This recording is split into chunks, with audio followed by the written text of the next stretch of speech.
Mr. President, there's a final concern, and this really concerns me. It goes to America's seniors. Now, we've made some very strong commitments to our seniors through the Medicare program.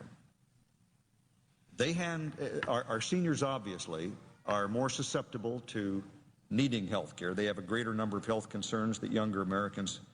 And we have said to them, we will, through Medicare, ensure that your health concerns will be taken care of. They're obviously very concerned about rationing if Medicare were somehow to be cut in order to raise money to solve the problem for others in our society. And that is precisely what at least one of these bills proposes to do. Cut Medicare and take that money, apply it to the new costs that we are going to be incurring as a result of this so-called health care reform. Seniors are worried that these cuts in Medicare will adversely affect their ability to get care. And they also fret that adding the 47 million uninsured Americans, which would be just for starters, to health insurance rolls, including government insurance rolls, would impact the care that they now receive by crowding the system. In other words, leading to wait times, rationing for them, or even potentially denial of care. We must not implement a new health care system that would suddenly erode the quality of care for Medicare beneficiaries. My constituents want high-quality, patient-centered health care. Most already have good health insurance for themselves. They're concerned about its cost. They're also concerned that there are some who need to be insured who are not. But what they want to hear are fresh new ideas about how to achieve this result without, in effect, throwing the baby out with the bathwater, without adversely affecting the system that currently takes care of them, whether it's seniors being cared for in Medicare or it's the vast majority of Americans who are already insured and like the insurance that they have.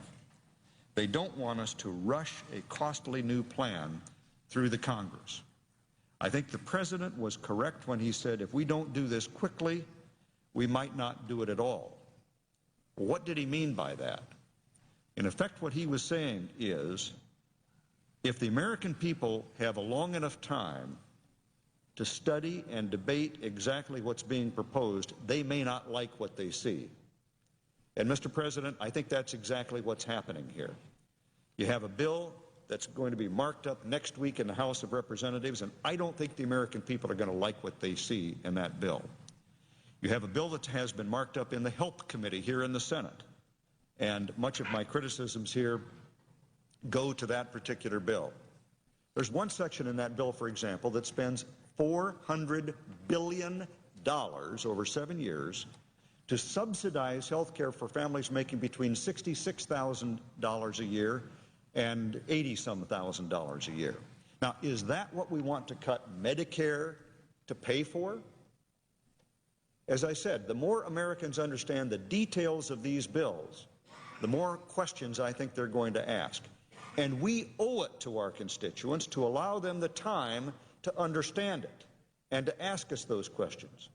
And I want to be able to go back to Arizona and say, all right, here are the 3 bills or the 2 bills or however many there are. Here's what they do. Do you like it or not? If not, how would you change it? We need the time and the ability to get the reaction from our constituents if we are going to be true to our position as representatives of the people. So when the President says if we don't do this quickly, we might not do it at all, he's probably right.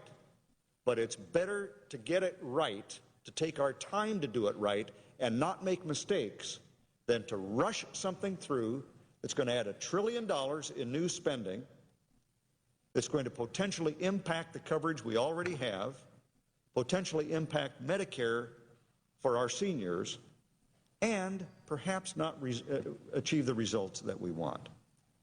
This is one of the most important things that this Congress will, that the American Congress will have done in years. It's complicated, it's hard, and we've got to get it right. The admonition of a physician, one of the first things you learn in medical school is when you confront a patient to see what's wrong with that patient and to begin the treatment, first do no harm. It's possible to do harm to a patient. And the physician, first of all, is admonished. The body is a wonderful thing. It recovers pretty well. Don't do anything to harm. And the same thing is true with our economy and with the policies with respect to health care. There are a lot of good things being done in health care. Physicians are working very hard to take good care of us. Most people have good insurance. Seniors rely on Medicare. Let's not do harm to what we have in order to take a small segment of our population and make sure that they can get insurance. That's the primary position that we're taking here when we say, don't rush this, let's do it right, and at the end of the day, we can all be proud of the fact that we had reformed our health care system to reduce, not increase, some of the expenses, and to ensure that those who don't have insurance can, in fact, be covered.